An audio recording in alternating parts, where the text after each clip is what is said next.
Okay, students, so let's discuss today one of the very important topic that is going to be your five kingdom classification. Okay, so students, if we talk about the five kingdom classification, then what is your five kingdom classification? So जैसा कि बच्चों हमने पिछले वाले session में, ठीक है, हमने डिस्कस किया था आपका बाइनोमियल नोमेनक्लेचर, ठीक है, और उसी के साथ में बच्चों हमने एक चीज और डिस्कस की थी, वो था आपका टेक्सोनॉमिक, जो हमारी हायरार्की है, क्लासिफिकेशन की जो हायरार्की है, जिसमें सबसे पहले आपका किंगडम आता है। किंगडम के अंदर कई सारे फाइलम होते हैं, फाइलम के अंदर कई सारी आपकी क्लासेस होती हैं, क्लासेस के अंदर कई सारे आपके ऑर्डर होते हैं, ऑर्डर के अंदर फैमिली कई सारी, फैमिली के अंदर जीनस, जीनस के अंदर कई सारी स्पीशीज होती हैं। किंगडम से ऊपर भी आपका एक है डोमेन, आपका टेक्सोनॉमिक कैटेगरी, और स्पीशीज के बाद भी आपका एक कैटेगरी, इसको हम बोलते हैं सब स्पीशीज। ठीक है, सो स्टूडेंट्स, ये जो आप लोगों ने, ठीक है, पिछले सेशन में, ठीक है, देखा था कि जो हमारी टेक्सोनॉमिक हायरार्की है, जो क्लासिफिकेशन की हायरार्की है, उसमें जो सबसे टॉप का जो आपका ग्रुप है, ठीक है ना, सबसे लार्जेस्ट जो आपकी टेक्सॉन है या टेक्सोनॉमिक कैटेगरी है, जो कि किंगडम कहलाती है, ठीक है, ये आपका बच्चों जो है अलग अलग तरीके से अलग अलग साइंटिस्ट्स ने अलग अलग आपके जो है किंगडम्स हमको बताए हैं। ठीक है, बात करते हैं जैसे बहुत पुराने टाइम की, तो पुराने टाइम पे जो साइंटिस्ट थे उनके पास इतने इक्विपमेंट्स, टूल्स, टेक्निक्स, नॉलेज नहीं थी कि वो आपका प्रॉपरली सारे लिविंग क्रिएचर्स को, ठीक है ना, कैरेक्टरिस्टिक्स के बेस पे प्रॉपरली अलग अलग तरीके से बांट सके, किंगडम से लेके स्पीशीज तक। ठीक है, तो जो भी उनके पास अवेलेबल रिसोर्सेज थे उस टाइम पे, नॉलेज थी, टूल्स थी, टेक्निक्स थी, उनके हेल्प से उन्होंने एक आपका जो है क्लासिफिकेशन हमको बताई। उसके बाद जब आगे के साइंटिस्ट आए तो उनके पास ज्यादा नॉलेज थी, ज्यादा नॉलेज इन द सेंस कि आपका पहले जो साइंटिस्ट काम करके गए थे उनका काम भी वो पढ़ सकते थे, राइट। तो उन्होंने फिर आपका फर्दर आगे उस क्लासिफिकेशन को आगे बढ़ाया, ठीक है, और उन्होंने उसमें कुछ इंपॉर्टेंट कैटेगरीज जोड़ी, ठीक है ना, with the understanding, developing understanding, जो भी आपका अंडरस्टैंडिंग उनको आगे फर्दर जो रिसोर्सेज डेवलप किए थे उसकी वजह से मिली थी, उसके अकॉर्डिंग। ठीक है, तो ऐसे करते करते स्टूडेंट्स, ठीक है, जो final most widely accepted classification है, ठीक है, वो है बच्चों आपका फाइव किंगडम क्लासिफिकेशन। लेकिन उससे पहले भी बच्चों हमारे पास कई सारी क्लासिफिकेशंस हैं, ठीक है, तो एक एक करके सबको समझते हुए चलते हैं।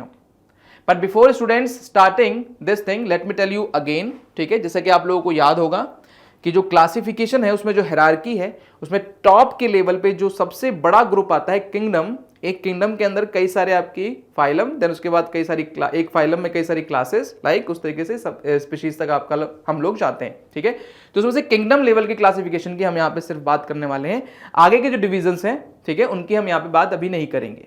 ठीक है, so students, first of all अगर जो बात किया जाए, जितने भी इस दुनिया में लिविंग क्रिएचर्स पाए जाते हैं, जितने भी, ठीक है, उन सभी को कार्लस लीनियस ने, ठीक है, कार्लस लीनियस जो आप अपने सामने ये साइंटिस्ट, ठीक है ना, यहां पे देख पा रहे हैं, कार्लस लीनियस इनका नाम था।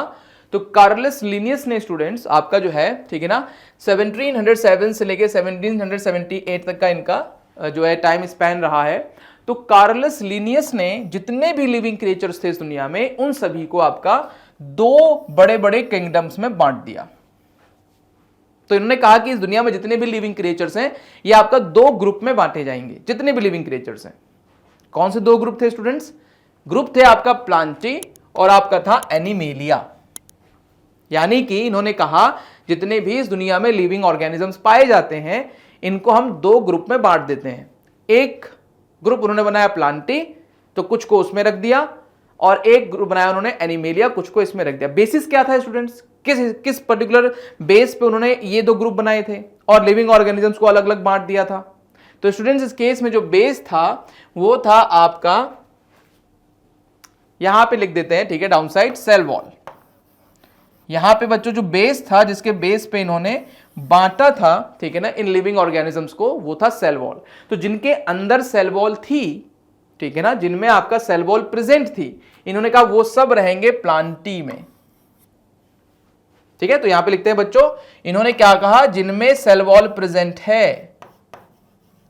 ओके, तो प्लांटी में have cell wall, those living creatures that have cell wall around their cell, वो तो बच्चों आ जाएंगे प्लांटी में। ठीक है, और बच्चों जिनमें आपका सेल वॉल नहीं है, ऐसे लिविंग क्रिएचर्स जिनमें आपका सेल वॉल नहीं है, ठीक है ना, डोंट हैव सेल वॉल, उनको हम डाल देंगे एनिमेलिया में। यानी कि ऐसे सभी लिविंग ऑर्गेनिजम्स, लिविंग क्रिएचर्स जिनमें सेल वॉल है, उनको हम डाल देंगे आपका प्लांटी में, और ऐसे सभी लिविंग क्रिएचर जिनमें आपका सेल वॉल नहीं है, उनको हम डाल देंगे एनिमेलिया में। अब इसमें बच्चों एक टेक्निकल मिस्टेक है, अगर जो ध्यान से देखें, बट इतनी ही नॉलेज उस टाइम पे अवेलेबल थी, जो भी समझा था हमने, देखा था, ठीक है। न्यूली माइक्रोस्कोप की डिस्कवरी हुई थी उस टाइम पे, ल्यूवेन हॉक वगैरह या रॉबर्ट हुक वगैरह जो है इनके द्वारा, ठीक है। तो वो जो भी उससे नॉलेज ग्रैब हुई थी, उसके अकॉर्डिंग जो है कार्लस लिनियस ने अपनी एक क्लासिफिकेशन दी, ठीक है। टू किंगडम क्लासिफिकेशन कहते हैं इसको, क्योंकि इसमें दो किंगडम बताए उन्होंने। इस क्लासिफिकेशन को कहेंगे टू किंगडम क्लासिफिकेशन, क्योंकि कार्लोस लिनियस ने दो किंगडम बनाए, एक बनाया प्लांटी किंगडम, दूसरा बनाया एनिमेलिया किंगडम, और इन्हीं दोनों में सारे लिविंग क्रिएचर को डाल दिया। जिनकी सेल में सेल वॉल थी उनको डाल दिया प्लांटी में, जिनमें नहीं थी उनको डाल दिया एनिमेलिया में। अब बच्चों यहां पे एक प्रॉब्लम है। प्रॉब्लम क्या है? प्लांटी के अंदर सारे बैक्टीरिया आ जाएंगे, क्योंकि उनके पास सेल वॉल होती है।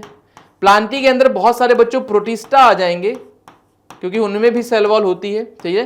क्राइसोफाइट्स हो गए, जाइनोफ्लैजिलेट्स हो गए, ठीक है, ये सब आपका यहां पे आ जाएंगे प्रोटिस्टास। वहीं पे दूसरे प्रोटिस्टा है, अमीबा हो गए, ठीक है, पैरामीशियम हो गए, वो नीचे आ जाएंगे आपका एनिमेलिया में। तो कुछ यूनिसेलुलर ऑर्गेनिज्म उनमें सिर्फ एक ही सेल है, वो तो जा रहे हैं प्लांट में, और कुछ यूनिसेलुलर उसमें उनमें भी एक ही सेल है, वो कुछ जा रहे हैं आपका एनिमेलिया में। तो ये क्लासिफिकेशन कैसी हुई? है तो यूनिसेलुलर ही, कुछ को हमने डाल दिया प्लांट्स में, कुछ को डाल दिया हमने एनिमल्स में, ठीक है। चलिए खैर, इसके साथ ही साथ बच्चों अगर जो देखें इसमें, तो आपका प्लांट्स तो आ ही जाएंगे, और इसमें फंगस भी आ जाएगी। फंगस तो बच्चों बिल्कुल अलग होती है प्लांट से। प्लांट्स फोटोसिंथेसिस कर सकते हैं, लेकिन फंगस फोटोसिंथेसिस नहीं कर सकती, ठीक है। लेकिन क्योंकि फंगस की सेल्स के चारों तरफ भी आपका सेल वॉल होती है, इसलिए आएगी तो फंगस भी आपका प्लांटी वाले किंगडम में ही, ठीक है। और नीचे की तरफ आएंगे बच्चों एनिमेलिया में, तो यहां पे जितने भी एनिमल्स हैं जिनके अंदर आपका क्या होती है, सेल वॉल नहीं होती है, प्लस कुछ प्रोटिस्टा जैसे अमीबा, पैरामीशियम वगैरह हो गए, तो ऐसे कुछ प्रोटिस्टा यूनिसेलुलर वो आ जाएंगे आपका नीचे, यानी कि आपका एनिमेलिया में।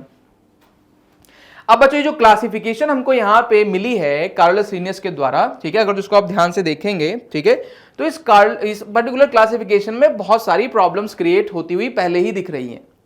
अब बैक्टीरिया बच्चों होता है बिल्कुल ही अलग है, तो प्रोकैरियोट्स में न्यूक्लियस ही नहीं होता, इसमें तो फॉल्स न्यूक्लियस होता है, ठीक है। बैक्टीरिया में होता है फॉल्स न्यूक्लियस, इसमें तो प्रॉपर न्यूक्लियस ही नहीं है। तो ये जिसमें न्यूक्लियस ही नहीं है, ऐसा लिविंग क्रिएचर बाकी सब लिविंग क्रिएचर के साथ एक ग्रुप में कैसे रह सकता है? उनके पास सबके पास सेल में न्यूक्लियस है, ठीक है। इसके बाद बच्चों आप देखेंगे फंगस। फंगस तो आपका अपना फूड ही प्रिपेयर नहीं कर सकती है खुद, उसको प्लांट के साथ रख दिया, प्लांट तो अपना खाना खुद बनाते हैं। और ये आगे प्रोटिस्टा। प्रोटिस्टा तो बच्चों यूनिसेलुलर, उनमें एक ही सेल होती है, उनको कैसे आपका मल्टीसेलुलर फंगस या प्लांट के साथ रख सकते हैं, ठीक है। और दूसरी बात, कुछ प्रोटिस्टा आपका यहां आ जाते हैं तो कुछ यहां आ जाते हैं, ये क्या बात हुई? दोनों में यूनिसेलुलर आपकी जो है ऑर्गेनिजम्स हैं, कुछ को यहां कैसे रख सकते हैं? तो बच्चों इसमें कई सारी प्रॉब्लम्स थी, लेकिन जैसा कि मैंने कहा उस टाइम तक जो भी नॉलेज अवेलेबल थी उसके अकॉर्डिंग ही तो कार्लस लिनियस ने अपना ये टू किंगडम क्लासिफिकेशन दिया था।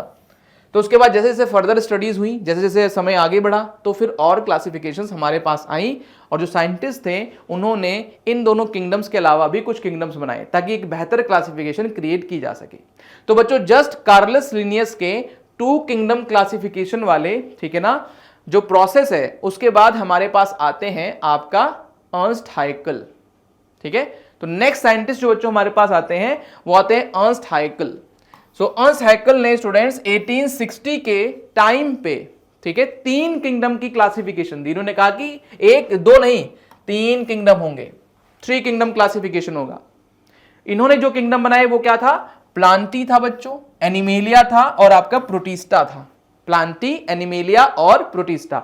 अब ये कैसे हुआ इसको समझिए। प्लांटी, ठीक है, तो प्लांटी में इन्होंने रखा सेल वॉल, प्लस इन्होंने एक चीज और डाल दी यहां पे, ठीक है। सेल वॉल के साथ साथ बच्चों इन्होंने एक चीज और डाली, मल्टी सेलुलर। यानी कि जो मल्टी सेलुलर हैं, जिनमें आपका एक से ज्यादा सेल्स हैं और प्लस सेल वॉल है, उनको हम डाल देंगे प्लांटी में, ठीक है।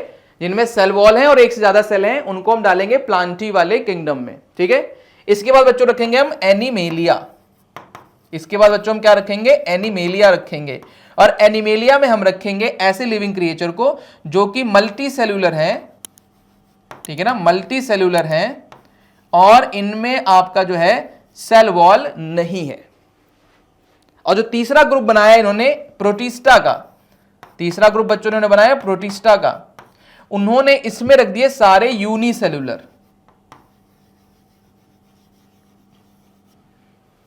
ठीक है, तो अर्नस्ट हाइकल ने बेसिकली क्या किया, अर्नस्ट हाइकल ने बोला जो यूनिसेल्यूलर वाले जो ऑर्गेनिजम्स हैं, जो आपका जिनमें सिर्फ एक ही सेल है, ये तो बाकी सबसे बिल्कुल अलग है, और कुछ इनमें से एनिमेलिया में प्रेजेंट थे, अगर जो पिछली क्लासिफिकेशन देखें, ठीक है ना, कार्लस लिनियस की, तो कुछ इसमें से आपका एनिमेलिया में थे और कुछ बच्चों आपका थे प्लांटी वाले में। तो इन्होंने कुछ प्लांटी वाले यूनिसेल्यूलर, कुछ एनिमेलिया वाले उठाए और इन्होंने एक नया ही ग्रुप बना दिया प्रोटिस्टा। इन्होंने कहा जितने भी यूनिसेल्यूलर ऑर्गेनिज्म है वो सब इस ग्रुप में रहेंगे, तीसरे वाले में प्रोटिस्टा में, ठीक है ना, और जितने भी ऐसे मल्टी सेलुलर जिसमें सेल वॉल नहीं होती उनको हम डाल देंगे एनिमेलिया में, और जितने भी ऐसे जिनमें मल्टी सेलुलर है और सेल वॉल होती है उनको हम डाल देंगे प्लांटी में। तो इस तरीके से बच्चों जो अर्नस्ट हाइकल थे उन्होंने 3 किंगडम क्लासिफिकेशन दिया कार्लस लिनियस के बाद, उसको थोड़ा सा और मॉडिफाई करके। बट बच्चों प्रॉब्लम यहां पे भी है। यहां पे क्या प्रॉब्लम है इसको समझिए। यहां पर प्लांटी में देखें तो फंगस है, प्लांटी के अंदर आपका फंगस है और प्लांटी में ही प्लांट्स भी हैं, दोनों एक दूसरे से बिल्कुल अलग होते हैं फिर से, क्योंकि जो फंगस है वो फोटोसिंथेसिस नहीं कर सकती और जो प्लांट्स है वो फोटोसिंथेसिस कर सकते हैं। ये हेटेरोट्रॉफिक होती है, सेप्रोफिटिक होती है, डेड एंड डिकेइंग ऑर्गेनिज्म से अपना खाना लेती है मैटर से। ये आपका फोटोसिंथेटिक होता है, खाना बनाता है खुद ही फोटोसिंथेसिस के प्रोसेस से। सो प्लांटी में भी बच्चों जो फंगस है और जो प्लांट्स है इनको साथ में रख दिया गया है। प्रॉब्लम है, दोनों एक जैसे नहीं है, ठीक है। और बच्चों जो आपका प्रोटिस्टा है इसमें रख दिया इन्होंने बैक्टीरिया को, ठीक है, इन्होंने क्या रख दिया है, बैक्टीरिया को, प्लस इन्होंने रख दिया उसके साथ में दूसरे प्रोटिस्टास को, जैसे अमीबा हो गया, जैसे आपका पैरामीशियम हो गया, जैसे आपके क्रासोफाइट्स हो गए, डायनोफ्लैजिलेट्स हो गए, ठीक है ना, स्लाइम मोल्ड्स हो गए, इन सबको साथ में रख दिया इन्होंने यहाँ पे अलॉन्ग विद बैक्टीरिया। बैक्टीरिया में न्यूक्लियस होता ही नहीं है, बैक्टीरिया तो प्रोकैरियोट है, उसमें न्यूक्लियस नहीं है, और जो आपका प्रोटिस्टा होता है उसमें न्यूक्लियस पाया जाता है उसकी सेल में। तो बच्चों इसमें भी क्लासिफिकेशन में प्रॉब्लम थी, जो उन्होंने 3 किंगडम क्लासिफिकेशन दी, इसमें भी इश्यू था प्लांटी वाले केस में और प्रोटिस्टा वाले केस में, कि प्रोटिस्टा में यूनिसेलुलर बैक्टीरिया तो अलग है, उनमें तो न्यूक्लियस नहीं होता, और यूनिसेलुलर प्रोटिस्टा अलग है क्योंकि उनमें न्यूक्लियस होता है उनकी सेल्स में, और प्लांटी वाले केस में फंगस और प्लांट्स एक दूसरे से अलग है, दोनों को साथ में नहीं रखा जा सकता। तो कुछ इस तरीके से बच्चों फिर तीसरी एक और क्लासिफिकेशन आती है जो कि हमको देते हैं कोपलैंड। ये आप देख रहे हैं कोपलैंड, ठीक है। कोपलैंड ने एक तीसरी नेक्स्ट क्लासिफिकेशन हमको दी बच्चों, और वो दी उन्होंने 4 किंगडम क्लासिफिकेशन। इन्होंने कहा कि 3 नहीं 4 किंगडम होंगे तब क्लासिफिकेशन बढ़िया बनेगी। तो इन्होंने बताया बच्चों 4 किंगडम। 4 किंगडम में क्या किया इन्होंने, प्लांटी तो वहीं के वहीं है बच्चों, ठीक है, अभी भी, ठीक है। इन्होंने डाला एनिमेलिया भी वहीं के वहीं है, प्लांटी और एनिमेलिया शुरू से ही है, कार्लस लिनियस के टाइम से ही प्लांटी और एनिमेलिया तो है ही, ठीक है। इन्होंने बच्चों प्रोटिस्टा के अलावा एक और ग्रुप बना दिया, ठीक है, मोनेरा। तो इन्होंने प्रोटिस्टा से कुछ एनिमल्स निकाले और मोनेरा में डाल दिए। तो 4 किंगडम बच्चों इन्होंने बना के तैयार किए। अब इसको समझिए क्या किया इन्होंने।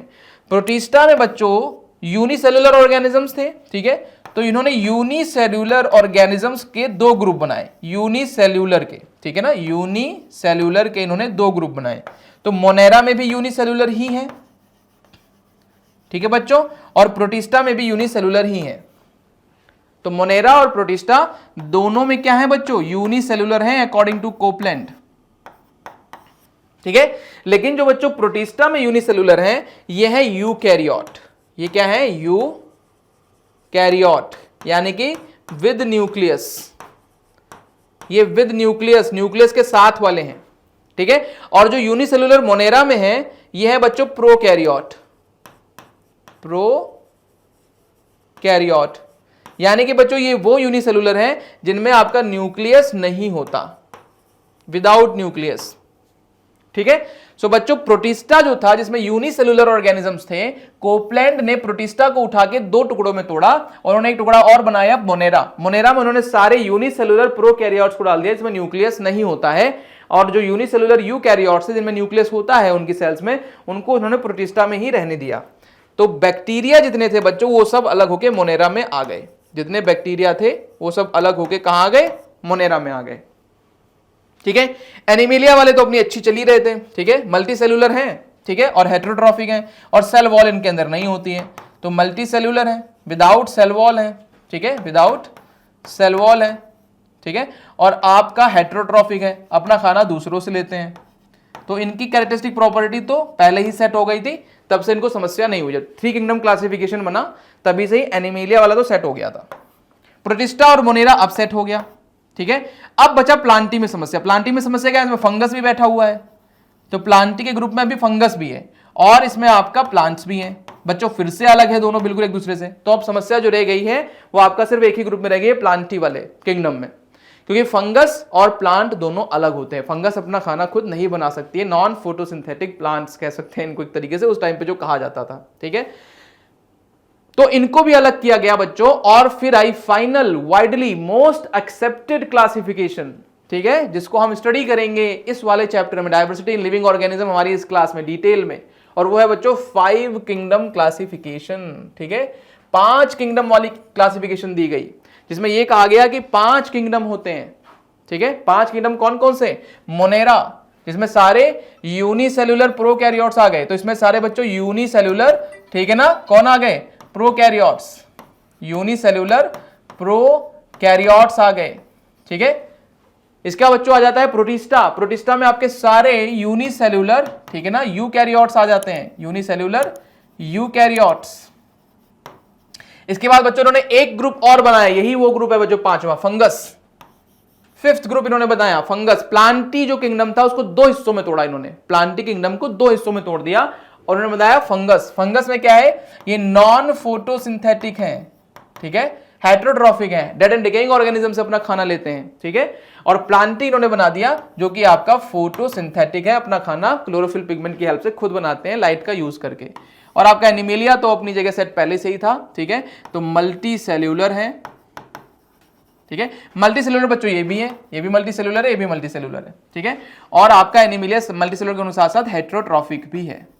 तो इस तरीके से बच्चों फिर 5 ग्रुप जो है बना के तैयार किए, ठीक है। 5 किंगडम क्लासिफिकेशन आपका जो है दी गई रॉबर्ट विटेकर के थ्रू 1969 में, राइट। सो रॉबर्ट विटेकर की बच्चों जो 5 किंगडम क्लासिफिकेशन है, जिसमें वो कहते हैं कि 5 किंगडम होंगे, 1 2 3 4 नहीं, 5 किंगडम। ये वाइडली एक्सेप्टेड बच्चों क्लासिफिकेशन है और इसमें इन्होंने बहुत सारे डिफरेंट कैरेक्टरिस्टिक प्रॉपर्टीज आपका ली हैं, जिसके थ्रू इन्होंने समझाने की कोशिश की है, ठीक है, कि आपका किस तरीके से जो है लिविंग क्रिएचर्स को बांटा जा सकता है अलग अलग ग्रुप्स में, ठीक है ना, on the basis of, right, on the basis of their different characteristic properties, ठीक है। तो क्या क्या इन्होंने कैरेक्टरिस्टिक प्रॉपर्टीज ली है, ठीक है, नीचे हम देखेंगे यहाँ पे। सो एक बार दोबारा से बच्चों यहाँ पे, ठीक है, इसको प्रॉपरली नीचे बना के देखते हैं कौन कौन से 5 किंगडम इन्होंने बताए। तो पहला किंगडम बच्चों यहाँ पे प्लांटी वैसा का वैसा जो था स्टार्टिंग में। दूसरा किंगडम यहाँ पे बच्चों एनिमेलिया वैसा का वैसा जैसा था, ठीक है। तीसरा किंगडम बच्चों हमारे पास इन्होंने दिया प्लांटी को तोड़ के और इन्होंने दिया फंगाई, मतलब 5th किंगडम, क्योंकि बाकी दो तो पहले ही आ गए, ठीक है। 4th किंगडम हमको प्रोटिस्टा पहले ही मिल चुका था अर्नस्ट हाइकल के थ्रू, और उसी को तोड़ के जो 5th किंगडम मोनेरा है वो हमको मिल गया था उसके बाद में, ठीक है ना। तो बच्चों ये किंगडम कुछ तैयार हुए। अब सबके कैरेक्टरिस्टिक प्रॉपर्टीज देखते हैं। तो प्लांटी बच्चों ये है फोटोसिंथेटिक, ये क्या है बच्चों, फोटोसिंथेटिक है, ठीक है, यानी कि फोटोसिंथेसिस करके अपना खाना खुद बना सकते हैं यूजिंग लाइट, क्लोरोफिल, ठीक है, कार्बन डाइऑक्साइड, वाटर। और मल्टी सेल्यूलर हैं, यानी कि इनके अंदर कई सारी सेल्स पाई जाती हैं और इनके अंदर पाया जाता है सेल वॉल। ये 3 प्रॉपर्टीज देखिए, फोटोसिंथेटिक है, मल्टी सेल्यूलर है और इनमें आपका सेल वॉल पाई जाती है, ठीक है। एनिमेलिया पे आइए बच्चों। एनिमेलिया आपका क्या है, मल्टी सेल्यूलर है, ठीक है ना, मल्टी सेल्यूलर है। और आपका ये है हेटेरोट्रॉफिक, ये क्या है, हेटेरोट्रॉफिक है, यानी कि अपना खाना दूसरे लिविंग क्रिएचर से लेंगे, खुद नहीं बना सकते, और इसमें सेल वॉल नहीं पाई जाती, यानी कि डोंट हैव सेल वॉल। तो ये बच्चों आपका आ जाते हैं एनिमेलिया में, ठीक है ना, मल्टी सेल्यूलर है, अपना खाना खुद नहीं बना सकते, हेटेरोट्रॉफिक है और सेल वॉल नहीं होती इनकी सेल्स में। प्लांटी फोटोसिंथेटिक है, अपना खाना खुद बनाएगी, ऑटोट्रॉफिक है, मल्टी सेल्यूलर है, ठीक है, और आपका सेल वॉल इनमें पाई जाती है इनकी सेल्स में। आते हैं फंगस पे। फंगस बच्चों फिर से आपका मल्टी सेल्यूलर है, तो मल्टी सेलुलैरिटी आपका फर्स्ट सेकंड थर्ड तीनों में है, पर एक बच्चों ईस्ट इसमें एक्सेप्शन है। ईस्ट में आपका एक ही सेल होती है, तो ईस्ट क्या हो गई, एक्सेप्शन हो जाती है। यहाँ पे ईस्ट में एक ही सेल पाई जाती है, वो भी फंगस है लेकिन उसमें एक ही सेल मिलती है। वही सैक्रोमाइसिस सेरेविस सही जो आपने जूनियर क्लासेस में पढ़ा हुआ है, ठीक है, जो कि आपका एथनॉल वगैरह प्रोडक्शन में, अल्कोहलिक बेवरेज एंड आपको जो ब्रेड बेकरी इंडस्ट्री में हमको काम आती है, वही ईस्ट यूनिसेलुलर है, ठीक है वो फंगस ही, अकेला एक्सेप्शन है, ठीक है। इसके बाद बच्चों ये आपका हेट्रोट्रॉफिक है, हेट्रोट्रॉफिक है, अपना खाना ये खुद नहीं बना सकते। सेप्रोफिटिक है, अपना खाना लेंगे किससे, अपना खाना लेंगे डेड एंड डिकेइंग ऑर्गेनिज्म से, मैटर से। और बच्चों इसी के साथ साथ ये जो है आपका नीचे आ जैसा कि लिख देते हैं सेप्रोफिटिक है, हेट्रोट्रॉफिक में भी सेप्रोफिटिक है, डेड एंड डिकेइंग मैटर से अपना खाना लेते हैं। और इनमें भी बच्चों सेल वॉल होती है, ठीक है। तो फर्स्ट वाले में देखिए multi cellular cell wall, third वाले में भी मल्टी सेलुलर और सेल वॉल, बट ये हेट्रोट्रॉफिक है, वो आपका फोटोसिंथेटिक है। और एनिमल मल्टी सेलुलर है, हेट्रोट्रॉफिक है और इनमें सेल वॉल नहीं होती। प्रोटिस्टा में आ जाइए, प्रोटिस्टा बच्चों यूनिसेल्युलर है, इनमें एक ही सेल होती है, तो प्रोटिस्टाज आर यूनिसेल्युलर। इनमें बच्चों सेल वॉल, ठीक है ना, सेल वॉल हो भी सकती है और नहीं भी हो सकती है, तो प्रेजेंट एंड एब्सेंट दोनों ही केस हो सकते हैं। कुछ में होती है, कुछ में सेल वॉल नहीं होती है, और कुछ में सेल वॉल से मिलता जुलता एक आपका स्ट्रक्चर होता है, ठीक है, जो आपका यूग्लिना वगैरह में पाया जाएगा, राइट। तो आपका बेसिकली देखें अगर जो, तो यूनिसेलुलर है प्रोटिस्टा, सेल वॉल हो भी सकती है नहीं भी हो सकती है, ठीक है। और फोटोसिंथेटिक भी हो सकते हैं, नॉन फोटोसिंथेटिक भी हो सकते हैं, यानी कि अपना खाना दूसरों से भी ले सकते हैं, अपना खाना खुद भी बना सकते हैं। कुछ ऐसे क्राइसोफाइट्स हो गए आपका, चाहे डायनोफ्लैजिलेट्स हो गए, तो अपना खाना खुद ही बना लेते हैं। और बाकी जो हो गए जैसे आपका प्रोटोजोन्स हो जाएंगे, ठीक है, इनको दूसरों से खा लेना पड़ता है। यूग्लिनाइड्स हो गए, ये दोनों ही काम कर सकते हैं, अपना खाना खुद भी बना सकते हैं। अगर जो फोटोसिंथेसिस नहीं हो पा रहा है, लाइट की अवेलेबिलिटी नहीं है, तो ये आपका फिर दूसरों पर डिपेंड करेंगे, दूसरों को आपका जो है खाएंगे। तो यूग्लिनॉइड्स में एक और कैटेगरी है। तो फोटोसिंथेसिस करने वाले भी हैं, दूसरों से अपना खाना लेने वाले भी हैं, और ऐसे भी हैं जो फोटोसिंथेसिस भी कर सकते हैं, दूसरों से भी खाना ले सकते हैं, तो वो सभी आपका प्रोटिस्टा में है, ठीक है। इसके बाद जो मोनेरा आ जाता है, मोनेरा बच्चों है यूनिसेलुलर, ठीक है ना, यूनिसेलुलर। अच्छा, इसमें एक पॉइंट और लिखेंगे बच्चों, हैव न्यूक्लियस, हैव बल्कि ट्रू न्यूक्लियस लिखिए, हैव ट्रू न्यूक्लियस, ठीक है। तो आपका यूनिसेलुलर सेल वॉल होगी भी नहीं भी होगी, उसके साथ साथ ट्रू न्यूक्लियस भी है इनमें। मोनेरा बच्चों मल्टी यूनिसेलुलर है और इनमें आपका सेल वॉल होती है, ठीक है ना, सेल वॉल प्रेजेंट कंपलसरी है, सेल वॉल इनमें पाई ही जाती है, ठीक है ना, कंपलसरीली पाई जाती है, ठीक है। और आपका इनमें ट्रू न्यूक्लियस नहीं होता, तो don't have true nucleus, right. So ये है बच्चों बेसिस क्लासिफिकेशन का, 5 किंगडम क्लासिफिकेशन जो हमको रॉबर्ट विटेकर ने दी है। ये पूरा का पूरा बच्चों क्या है, इसका आपका बेसिस है, ठीक है। तो क्या बेसिस है, दोबारा देखिए, प्लांटी, ठीक है ना, मल्टी सेल्यूलर, एनिमेलिया भी मल्टी सेल्यूलर, फंगाई आपका मल्टी सेल्यूलर एक्सेप्ट ईस्ट, लेकिन जो प्रोटिस्टा और जो मोनेरा है ये यूनिसेल्यूलर है। पहला पॉइंट, मल्टी सेलुलैरिटी के बेस पे शुरू के 3 और लास्ट के 2 अलग होते हैं। फिर सेल वॉल पे आते हैं बच्चों, तो सेल वॉल इसमें भी है, इसमें भी है और आपका इसमें भी है, ठीक है, सॉरी इसमें नहीं है, इसमें भी है, फंगस में भी है, प्रोटिस्टा में हो सकती है नहीं भी हो सकती है, ठीक है, और आपका मोनेरा में है, ठीक है। इसके बाद है बच्चों एनिमेलिया, मतलब सेल वॉल नहीं है, तो मल्टी सेलुलर और जिनमें सेल वॉल नहीं है वो आपका सिर्फ एनिमेलिया ही है, बाकी कोई ऐसा नहीं है जो मल्टी सेलुलर भी हो और उसमें सेल वॉल भी ना हो, सिर्फ आपका एनिमेलिया है, ठीक है।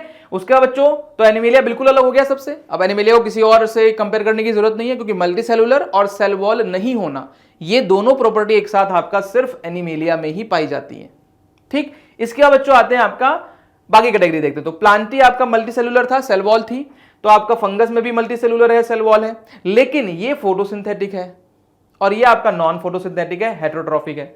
तो इस तरीके से आपका जो है प्लांटी भी अलग हो गया और फंगाई भी अलग हो गया, यानी कि जो मल्टी सेलुलर है और फोटोसिंथेटिक है, अपना खाना खुद बनाते हैं और जो सेल वॉल रखते हैं वो हो गए प्लांटी। जो मल्टी सेलुलर है, सेल वॉल भी है लेकिन फोटोसिंथेटिक नहीं है, अपना खाना खुद नहीं बनाते, हेट्रोट्रॉफिक है, वो आपका हो जाएंगे फंगाई। और मल्टी सेलुलर है लेकिन सेल वॉल नहीं है, वो आपका हो जाएंगे एनिमेलिया, साथ ही वो हेट्रोट्रॉपिक भी, वो अलग बात है।